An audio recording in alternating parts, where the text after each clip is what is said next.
युद्ध में कुंभकर्ण ने हनुमान को कौन सी चुनौती दी?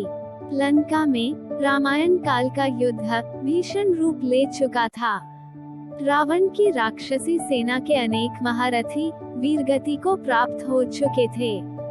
श्री राम अपनी वानर सेना सहित अपने लक्ष्य की ओर अग्रसर हो रहे थे।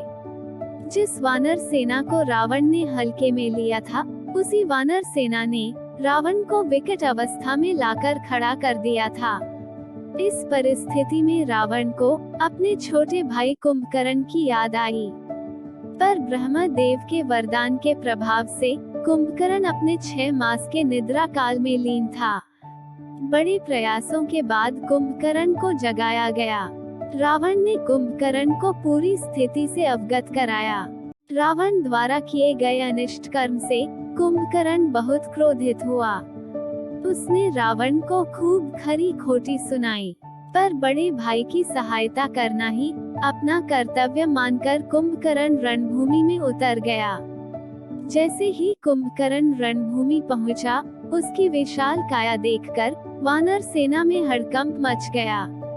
कुंभकर्ण इस युद्ध को जल्द समाप्त करना चाहता था, इसलिए वो सीधा श्री राम से लड़ना चाहता था, पर वानर वीर उसे श्री राम तक पहुंचने का अवसर ही नहीं दे रहे थे।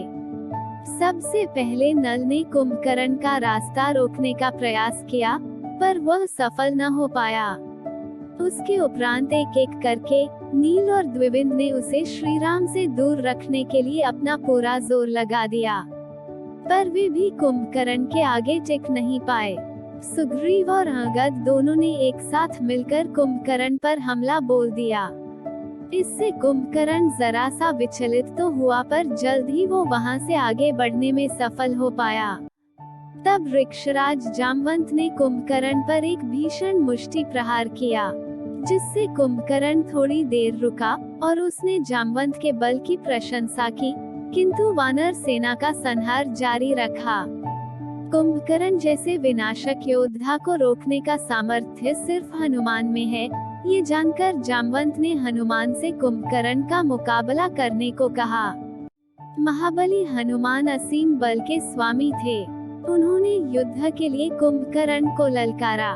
कुंभकर्ण के विशालकाय शरीर के सामने बजरंगबली ने भी अपना विराट रूप धरा और फिर दोनों में महासंग्राम आरंभ हुआ। दोनों ओर की सेनाएं आपस में लड़ना भूलकर एकटक उन 2 महापराक्रमी योद्धाओं का युद्ध देखने लगी। आपस में लड़ते हुए एक दूसरे का अपार बल तथा युद्ध कौशल देखकर दोनों प्रतिद्वंदी मन ही मन एक दूसरे की सराहना करने लगे। राम की तरफ बढ़ने में विलंब होता देख कुंभकर्ण ने हनुमान से कहा, हे महाबली, मेरे हाथों अनेक महान योद्धाओं का अंत हुआ है, परंतु तुम्हारे जैसा वीर मैंने आज तक नहीं देखा। पर समस्या यह है कि मेरे और तुम्हारे युद्ध का कोई परिणाम नहीं निकलने वाला। न मैं तुम्हें, न तुम मुझे परास्त कर पाओगे। ये युद्ध इसी प्रकार चलता रहेगा।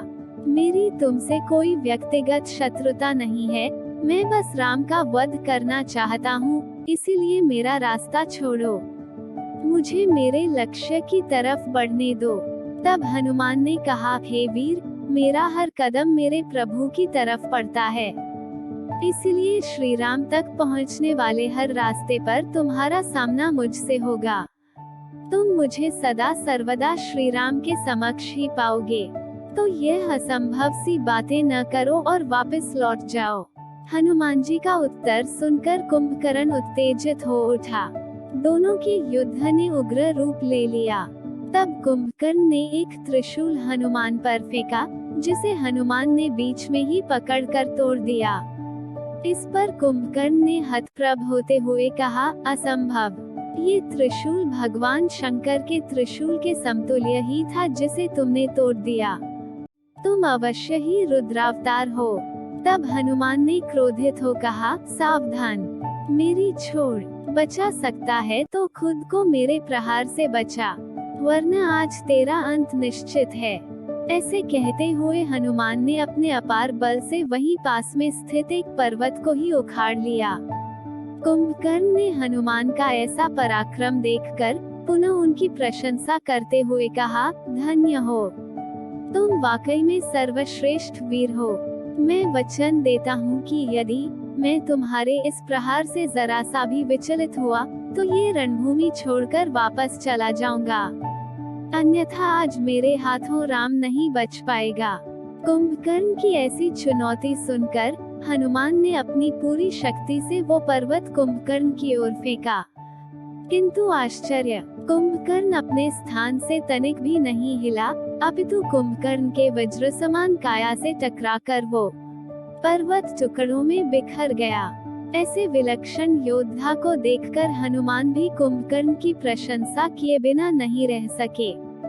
श्री हनुमान को इस बात का बोध हुआ कि ऐसा वीर तो श्री राम के हाथों मृत्यु पाकर मोक्ष प्राप्त करने का हकदार है।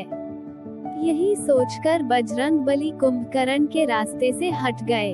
इसके उपरांत लक्ष्मण से युद्ध करने के बाद अंत में श्री राम से लड़ते हुए कुंभकर्ण को वीरगति प्राप्त हुई। इसी तरह की अन्य कहानियाँ सुनने के लिए please like and share the story and subscribe to our channel story vendor. Thank you.